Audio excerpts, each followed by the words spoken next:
Glórias e louvores àquele que era, que é e para sempre será nosso bendito Deus. Na Epístola de Tiago, capítulo 4, verso 6, está escrito que Deus resiste aos soberbos, aos orgulhosos, mas dá graça aos humildes. E aí, você é uma pessoa orgulhosa? Você acha que é possível alguém nutrir algum tipo de orgulho religioso, orgulho espiritual? É com esse tema, chegou a hora, começa agora Além dos Fatos.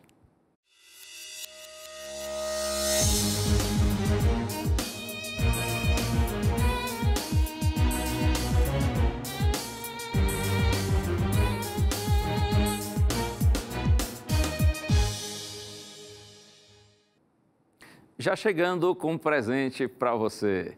Se você ainda não conhece essa maravilhosa revista Verdades para o Tempo do Fim, então você tem a oportunidade de tê-la hoje, se desejar. Quer dizer, você vai pedir hoje, vai receber daqui a alguns dias, mas vai receber com certeza. Essa revista foi preparada pela equipe da Escola Bíblica da Novo Tempo e é um estudo bíblico. 16 temas do livro sagrado são apresentados aqui numa linguagem fácil, clara, acessível, para que, compreendendo a Bíblia, compreendendo a vontade de Deus para a sua vida, você seja iluminado, você seja abençoado. É só você pedir, se quiser, que a gente lhe manda. Entre no blog do programa Além dos Fatos, faça a sua solicitação preenchendo um pequeno cadastro. Em algumas semanas, alguns dias, a revista vai estar na sua casa. Ou então você pede pelo telefone, se preferir, 0 operadora 12 21 27 31 21. Liga no horário comercial. Tem uma equipe muito querida, muito simpática, que vai gentilmente anotar os seus dados e a gente lhe manda a revista. E acredite, não lhe custa nem um centavo. Alguém que nem conhece você, que a gente chama aqui na Novo Tempo de Anjos da Esperança, já pagou a conta da sua revista. É só você pedir que ela vai chegar aí na sua casa para você poder estudar a Bíblia. E eu quero compartilhar abraços com amigos espalhados aí pelo Brasil, começando com a Alcilene Pinheiro de Moraes, de Sorocaba, em São Paulo. Também José Carlos, que é de Palmares, no estado de Pernambuco. Joaquim Irani Antunes Goulart, de Cerejeiras, em Rondônia. Também Janice Mendes, de Uberaba, em Minas Gerais. E a Terezinha Barbieri, de Florianópolis, Santa Catarina. E o abraço agora é o seu, você que está em casa. Está aí jogado no sofá, sentado na sua poltrona, talvez esteja deitado, assistindo Além dos Fatos. Muito obrigado por você estar aí. Obrigado por você escolher estar com a Novo Tempo, o canal da esperança. E a minha expectativa é, claro, que de fato a esperança de Deus seja levada hoje ao seu coração, para que você tenha paz, tenha alegria no Senhor, porque Ele é maravilhoso. Muito bom ter a sua companhia, você que nos assiste aqui do Brasil ou de algum outro país do exterior. Eu costumo dizer, seja de noite ou de dia, muito obrigado por sua companhia. E a gente convida para você interagir sempre em nossas redes sociais, seja pelo Facebook do Além dos Fatos, ou então através do Instagram. E ainda uma outra opção é inscrevendo-se em nosso canal no YouTube, para que você possa rever os programas, compartilhar também com seus amigos. A gente gosta da sua interação. E essa questão do orgulho, hein? Como é que você tem administrado isso? É difícil, não é? Ô, ser humano complicado. Quando a gente menos espera, a gente já está alimentando aquele orgulhozinho no coração, não é? Coraçãozinho enganoso, perigoso. Vamos ver o que o povo diz e o que o povo pensa a respeito dessa questão do orgulho. Todo mundo tem orgulho de alguma coisa. Uns têm orgulho de ser brasileiro, americano, alemão. Outros têm orgulho de seu time. E que orgulho! Outros ainda têm orgulho da cor de sua pele, do cabelo, do partido político, dos filhos, da religião. Mas afinal de contas, o que é essa palavrinha que define uma pessoa e é capaz de dividir em grupos? Esse momento que a gente vive aqui é um presente para a comunidade surdas, é uma abertura de portas e, sem dúvida, é promissor para que mais para frente a gente tenha uma sociedade inclusiva e possamos viver felizes, com menos barreiras, menos sofrimento. É isso que nós queremos, é isso que nós almejamos, um dia a comunidade surda se sentir integrada, de fato, na nossa sociedade. Hoje eu entendo que o Crespo é lindo e é isso que eu quero ensinar para o meu filho, eu quero que ele se ame muito. Segundo o dicionário português, orgulho é o sentimento de satisfação com seus próprios feitos e qualidades ou com as realizações de outra pessoa. Para alguns pesquisadores e psicólogos que analisam o sentimento, existem 3 tipos de orgulho. O orgulho como admiração, que é aquele que está ligado à capacidade de alguém realizar algo. O orgulho como preconceito, quando alguém se sente melhor que o outro. E, por fim, o orgulho como rancor, que é o mais famoso, definido pela frase "para não dar o braço a torcer". O indivíduo acaba sofrendo. Para os estudiosos, analisar este tipo de sentimento é o primeiro passo para limitar o orgulho e não fazer dele algo ruim em nós.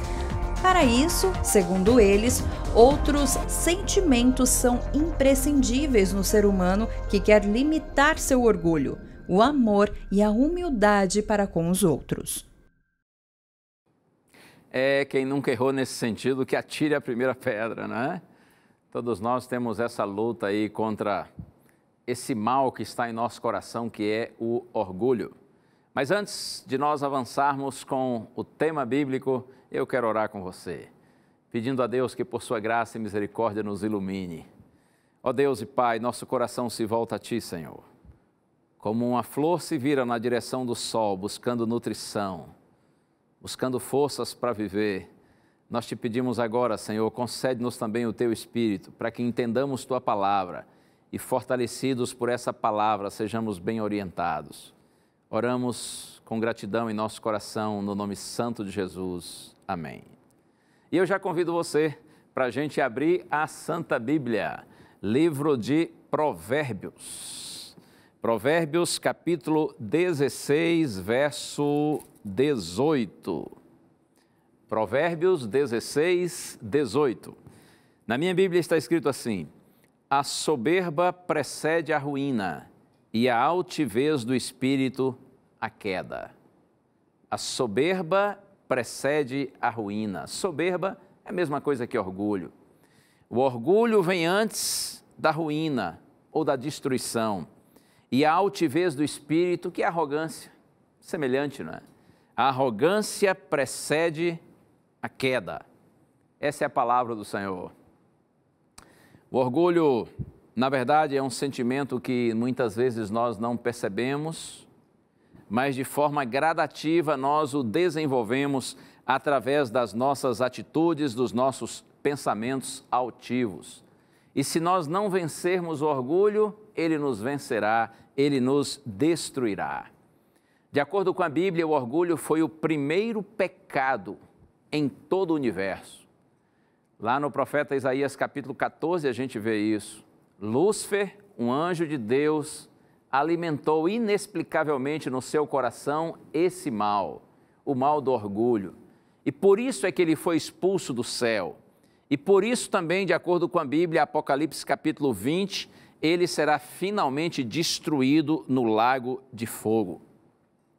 O orgulho é causa de brigas, confusões, causa de mágoas, de conflitos, de guerras, de mortes. Coisa terrível, não é? Um mal que existe em nosso tempo e que pode estar também em nosso coração. O orgulhoso, ele não ouve os outros. O orgulhoso, ele sempre acha que é o melhor, que é o mais capaz, ele está sempre certo. É um indivíduo assim, inerentemente egoísta, facilmente é ofendido e dificilmente perdoa. O orgulhoso se acha merecedor de elogios, merecedor de aplausos. E via de regra, o orgulhoso, ele desfaz os outros. Ele despreza, desvaloriza as outras pessoas. eu quero compartilhar com você uma parábola contada por Jesus. Está aqui no Evangelho de Lucas, capítulo 18, a partir do verso 9. É possível que você saiba, as parábolas eram histórias que Jesus criava, ilustrações que Jesus fazia para tornar os seus ensinos mais claros, para que os ensinos fossem gravados de uma forma mais intensa na mente das pessoas que o ouviam. E essa aqui é a parábola do fariseu e do publicano. O fariseu era uma pessoa religiosa. E, aliás, eles se achavam muito religiosos.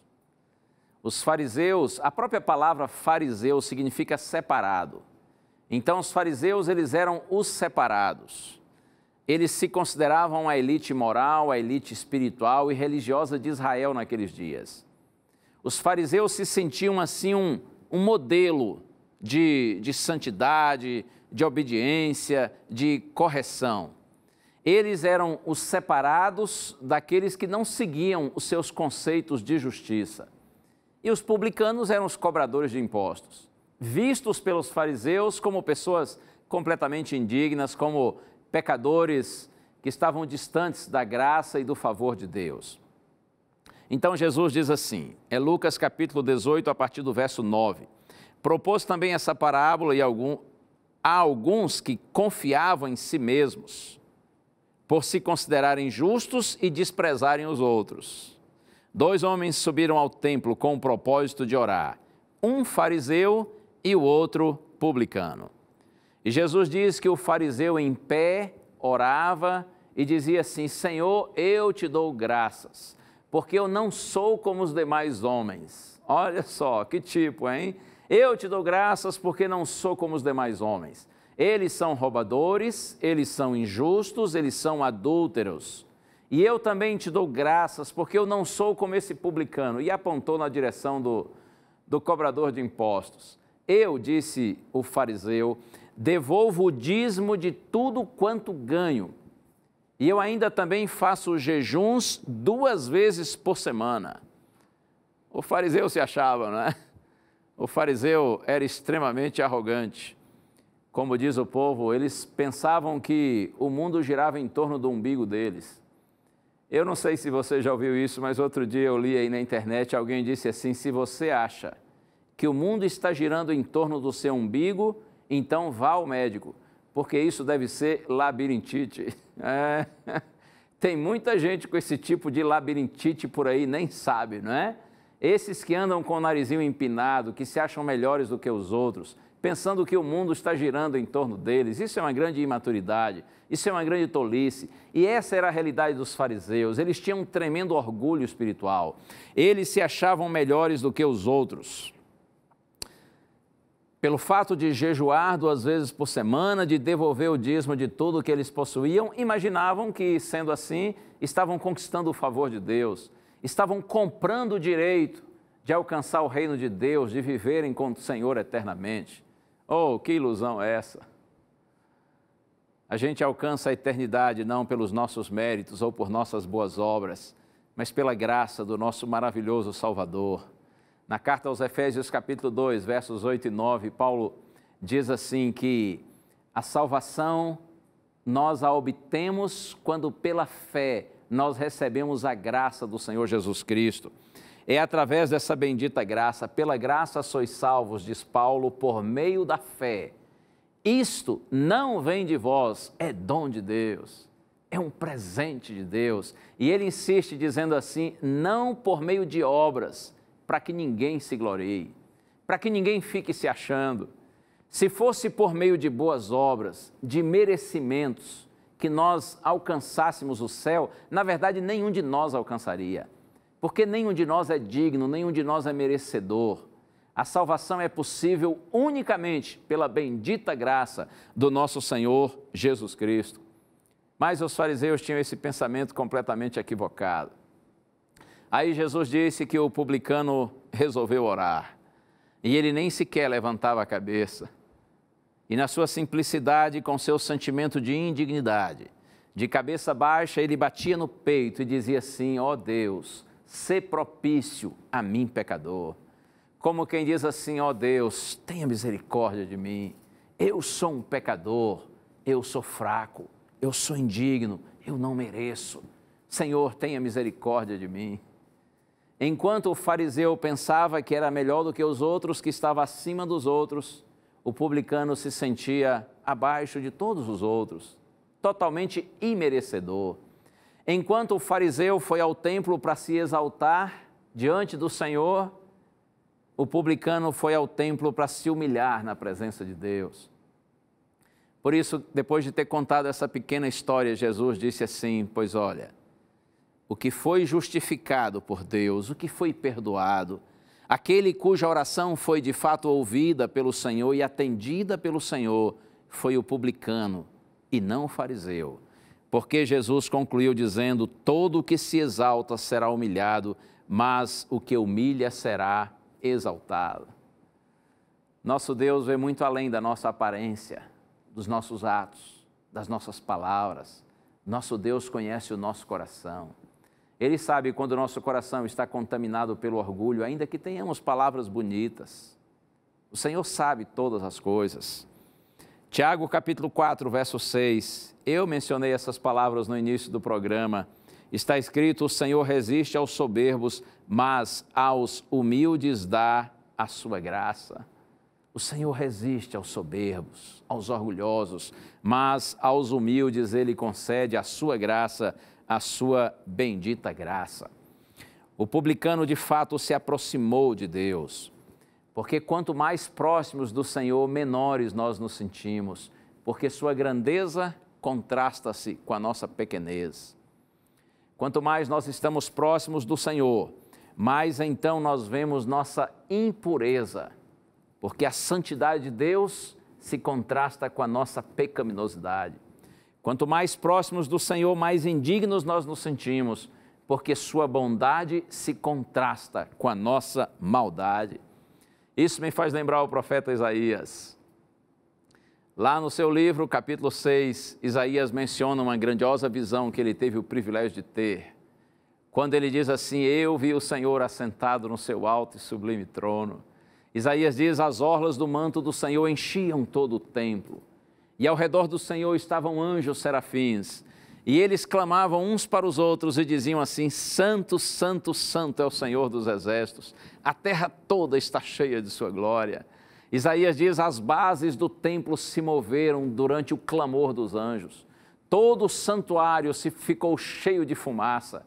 E aí ele diz assim: então eu disse: ai de mim, estou perdido, porque eu sou um homem de lábios impuros, habito no meio de um povo de impuros lábios, e os meus olhos viram o Rei, o Senhor dos exércitos.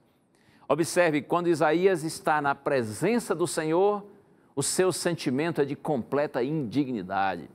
Por isso que eu digo para você, quanto mais próximos de Deus, mais nós percebemos quão indignos nós somos.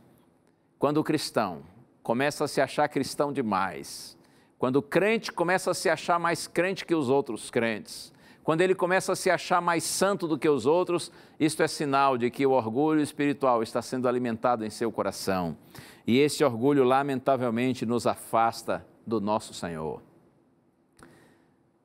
Quando a gente vai ao livro do Apocalipse, os capítulos 2 e 3, ali a gente vê 7 cartas que foram dirigidas a 7 igrejas da Ásia Menor. A Ásia Menor era uma região do mundo na época conhecida por esse nome, Ásia Menor, mas é hoje onde está situada a Turquia. Ali existiam 7 diferentes cidades para as quais essas 7 cartas foram primeiramente enviadas. Eram igrejas literais que estavam naquelas cidades reais. No entanto, quando a gente estuda o livro do Apocalipse, a gente compreende de forma muito clara que estas cartas, elas fazem parte de um contexto profético, de modo que cada carta corresponde a um período da igreja cristã ao longo dos séculos. Desde o momento quando Jesus voltou para o céu, após sua gloriosa ressurreição, até o momento quando Cristo virá a segunda vez a essa terra. Desde quando a igreja começou no primeiro século, que a gente chama de igreja apostólica, igreja primitiva, até quando Cristo voltará no tempo do fim, que cremos ser o nosso tempo. Então, essas 7 cartas cobrem todo o período da igreja cristã, do primeiro século até o último século, quando Cristo voltar em glória e majestade. Inclusive, não é difícil compreender pelo estudo desse texto profético de que, de fato, nós estamos vivendo no último período da igreja cristã. O período da 7ª carta, da 7ª igreja, que é dirigida à igreja de Laodiceia. E olha, o que Deus diz a respeito de Laodiceia não é nada bom, não é nada, assim, atraente, porque, de acordo com o texto bíblico, esse tempo seria caracterizado por um cristianismo morno. Deus diz, nem quente nem frio. São muitos cristãos que não abandonariam a fé, porém não assumiriam a sua fé para valer. Eles viveriam assim um estágio intermediário entre ser e não ser. E um detalhe interessante também, esse período caracterizaria um cristianismo arrogante, convencido, cristãos cheios de orgulho espiritual, imaginando-se que eram muito bons, muito fortes, muito ricos, porém o Senhor diria assim, vocês são pobres, vocês são fracos. Eu vou ler o texto com você. Vamos a Apocalipse, capítulo 3, e agora, a partir do verso Apocalipse, capítulo 3, vou ler com você aqui a partir do verso, deixe-me ver, verso 14. Apocalipse 3, verso 14, está escrito, ao anjo da igreja em Laodiceia escreve, estas coisas diz o Amém, a testemunha fiel e verdadeira, o princípio da criação de Deus. Olha, conheço as tuas obras, que nem és quente nem frio, quem dera fosses frio ou quente, assim porque és morno.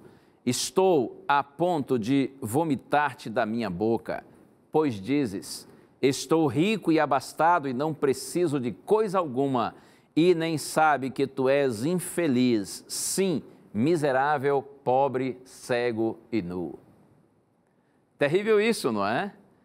Deus diz para a igreja de Laodiceia, para o cristianismo do tempo do fim, que cremos ser o nosso tempo. Vocês dizem que são ricos e abastados e que não precisam de coisa alguma.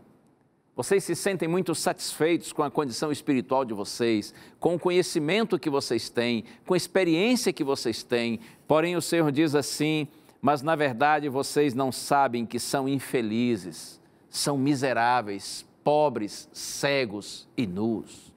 Que coisa tremenda! Deus está dizendo que muitos dos seus filhos no tempo do fim viveriam iludidos quanto à verdadeira condição espiritual deles. É por isso que na sequência o Senhor, depois de repreender, Ele nos apresenta a solução, a bendita solução que vem do céu. Por isso Ele diz assim, aconselho-te que de mim compres ouro refinado pelo fogo para te enriqueceres, vestiduras brancas para te vestires, a fim de que não seja manifesta a vergonha da tua nudez, e colírio para ungires os olhos, a fim de que vejas. Ora, se é pobre, Deus diz, então eu te ofereço ouro refinado pelo fogo.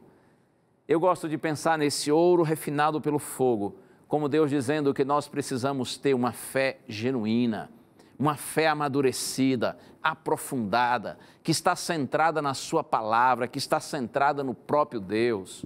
Ouro refinado pelo fogo, para vocês se enriquecerem, para vocês amadurecerem, para que a experiência espiritual de vocês não seja esse orgulho bobo, tolo, mas seja uma experiência viva de comunhão, de intimidade, de poder do Espírito Santo. E aquele que, além de estar pobre, também precisa de vestiduras para se vestir, porque o Senhor diz que éramos pobres e nus. Essas vestiduras brancas, estas vestes brancas, significam a justiça do Senhor Jesus Cristo, porque nós próprios não temos justiça nenhuma. Aliás, o profeta Isaías diz que nossas justiças são como trapos imundos, são como roupas sujas e rasgadas. Por isso que a gente está nu, no que diz respeito a essa questão da justiça própria, porque nós não a temos. Mas quando nós recebemos a justiça de Cristo, então nós estamos cobertos com suas vestes puras. Oh, louvado seja o Senhor! E o Senhor ainda oferece para os seus filhos, além de vestiduras brancas, colírio para ungires os olhos, a fim de que vejas. O orgulho faz com que a gente não perceba nossa real condição espiritual. Por isso que o Senhor diz assim: eu lhe ofereço colírio para ungir os teus olhos a fim de que você veja. Eu lhe ofereço o meu Espírito para que Ele possa guiar você a toda a verdade, para que Ele possa fazer você se lembrar das coisas que eu lhes ensinei quando estive com vocês. Eu lhes ofereço o meu Espírito para que Ele lhes convença do pecado, da justiça e do juízo. Oh, bendito Espírito do Senhor! E o Senhor diz assim: eu repreendo e disciplino a quantos amo, sê, pois, zeloso e arrepende-te. Esse é o chamado de Deus para você e para mim, para nós que vivemos nesse tempo de tanto orgulho espiritual, mas tão fracos de poder pela tacanha, pela pequena experiência com Deus que muitas vezes nós temos. E eu concluo com a primeira das bem-aventuranças, Mateus capítulo 5, verso 3. Bem-aventurados os humildes de espírito, porque deles é o reino dos céus. Há uma outra versão que diz assim: bem-aventurados os pobres de espírito, porque deles é o reino dos céus. Pobre de espírito, no sentido bíblico aqui, é aquele que reconhece sua pobreza espiritual. É aquele que entende que precisa de Deus, que só é possível vencer em completa dependência, em completa ligação com o Senhor. Felizes, disse Jesus, os pobres de espírito, porque deles é o reino dos céus. Um dia, estes que são humildes de espírito, eles estarão no céu, mas os arrogantes, lamentavelmente, serão todos destruídos. Deus nos abençoe. Vamos clamar ao Senhor por sua misericórdia. Ó Deus e Pai, te peço por tua graça, Senhor, abre os nossos olhos e o nosso coração, para que nós compreendamos nossa real condição espiritual, para que nós saiamos da ilusão que o orgulho espiritual nos faz ter e compreendamos que precisamos completamente do Senhor. Somos totalmente carentes e dependentes da tua graça. Concede-nos, Senhor, um coração humilde, para que assim nós te amemos e amemos os nossos semelhantes. Oramos agradecidos no nome santo de Jesus. Que Deus continue abençoando você, guiando sempre seus passos, orientando pelos melhores caminhos, para que você ande segundo a vontade de Deus e viva para a sua maravilhosa graça. Lembre-se sempre do que a palavra de Deus diz, que a fé é a certeza de coisas que se esperam e a convicção de fatos que não se veem. Deus lhe abençoe. Um abraço. Tchau.